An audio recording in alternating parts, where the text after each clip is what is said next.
Well, good morning. We are on chapter 12 of Scythe. Just remember that if you are having a hard time retaining some of the stuff that's being read here, you can listen to it again. There will be a short 5-question quiz on Friday over some of the stuff that we've talked about this week inside of Scythe, kind of like a comprehension quiz. So, chapter 12, no room for mediocrity. No room for mediocrity. Mediocrity is like being in the middle, like just being average. That's what mediocrity is. Here we go. The Scythe is the world's most self-governing body, said Scythe Faraday. While the rest of the world is under Thunderhead rule, the Scythe is not, which is why we hold conclave 3 times a year to resolve disputes, review policy, and mourn the lives we've taken. So I'm thinking this conclave might be like a meeting. Vernal conclave, which was to take place during the first week of May, was less than a week away. Rowan and Citra had studied enough of the structure of the Scythe to know that all 25 regions of the world held their conclaves on the same day, and that there were currently 321 Scythes in their region, which encompassed the heart of North American continent. Okay, so it's like America without the A, American continent. The Mid-American conclave is an important one, Scythe Faraday told them, because we tend to set the trend for much of the world. There's an expression. As goes Mid-America, so goes the planet. The Grand Slayer Scythes of the global conclave always have their eyes on us. Scythe Faraday explained that at each conclave, they would be tested. I do not know the nature of this first test, which is why you need to be as prepared as possible in all aspects of your training. Rowan had a million questions about conclave, but kept them to himself. He let Citra do all of the asking, mainly because the questions irritated Scythe Faraday, and he never answered them. You'll find out all you need to know when we get there, the Scythe told them. For now, all your attention must be on your training and your studies. Rowan had never been an exceptional student, but that was by design. To be either too good, or too bad drew attention. As much as he hated being the lettuce, it was his comfort zone. If you apply yourself, I have no doubt that you could be at the top of your class, his science teacher had told him after getting the highest grade on his midterm last year. He had done it just to see if he could. Now that he knew, he saw no great need to do it again. There were many reasons, not the least of which was his own ignorance about scythes in those days before his apprenticeship. He assumed that being a stellar student would make him a target. Supposedly, a friend of a friend was gleaned at 11 because he was the smartest kid in 5th grade. It was nothing more than an urban myth, but Rowan believed it just enough that it kept him from wanting to stand out. He wondered if other kids held back for fear of being gleaned. He had little experience with being so studious. He found it exhausting, and there was more than just poison chemistry, post-mortal history, and journaling. There was metallurgy, as it applies to weapons, and philosophy of mortality, and psychology of immortality, and the literature of the Scythedome, from poetry to the wisdom found in famous Scythe journals, and of course the mathematical statistics that Scythe Faraday relied upon so heavily. There was no room for mediocrity, especially now with conclave coming up. Rowan did ask him one question about conclave. Will we be disqualified if we fail the test? Faraday took a moment before answering. No, he told them, but there is a consequence. Although he would not tell them what the consequence was, Rowan concluded that not knowing was more terrifying than knowing. And just a few days before conclave, he and Citra stayed up late studying in the weapons den. Rowan found himself dozing, but was quickly awakened by Citra slamming a book. I hate this, she announced. Cerberin? Aconite? Conium? Polonium? The poisons are all running together in my head. That sure would make a person die faster, Rowan said with a smirk.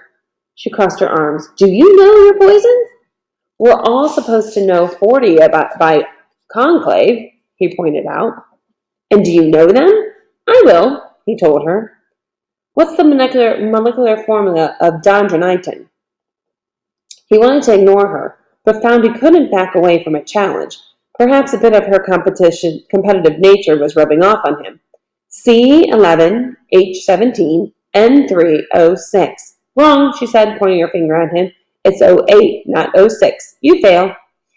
She was trying to rile him up, so she wouldn't be the only one riled. He wasn't going to oblige. Guess so, he said, and he returned to his studies. Aren't you the least bit worried? He took a breath and he closed his book.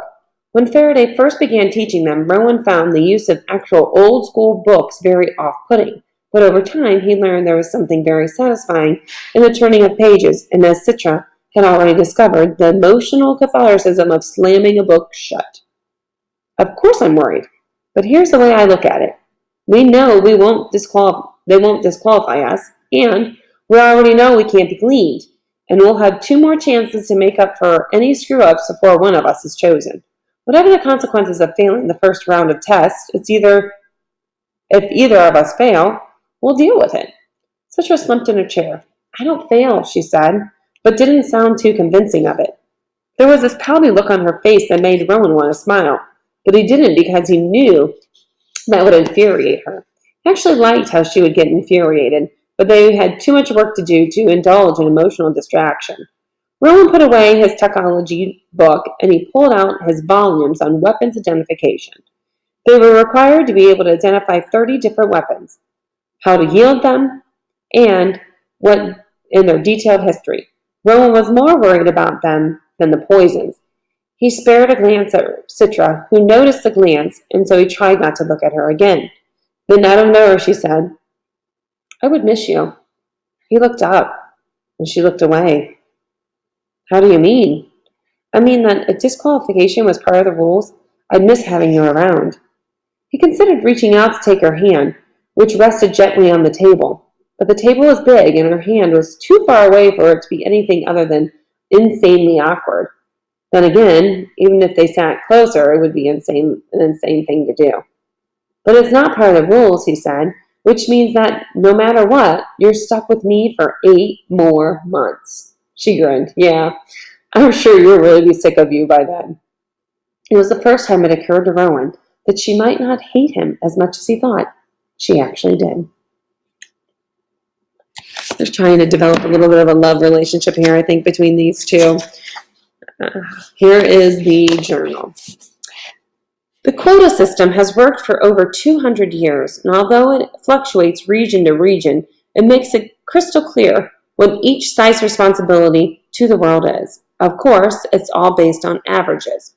We can go days or even weeks without gleaning, but we must meet our quota before the next conclave. There are those eager ones who glean early and find themselves with little to do as conclave draws near. There are those who procrastinate and have to hurry towards the end. Both those approaches lead to sloppiness and unintentional bias. I often wonder if the quota will ever change, and if so, how much. Population growth is still off the charts, but it's balanced by the Thunderhead's ability to provide an ever-increasing population. Renewable resources, subsurface dwelling, artificial islands, and all without there ever being any less green or a sense of overcrowding. We have mastered this world, and yet protected it in a way that our forefathers could scarcely have dreamed of. But all things are limited. While the Thunderhead does not intervene with the Scythedome, it does suggest the number of scythes there should be in the world. Currently, there are approximately 5 million people gleaned per year worldwide, tiny fraction of the death rate in the age and mortality, and nowhere near enough to balance population growth. I shudder to think how many more scythes it would take and how many gleanings would be required if we ever need to curb population growth altogether.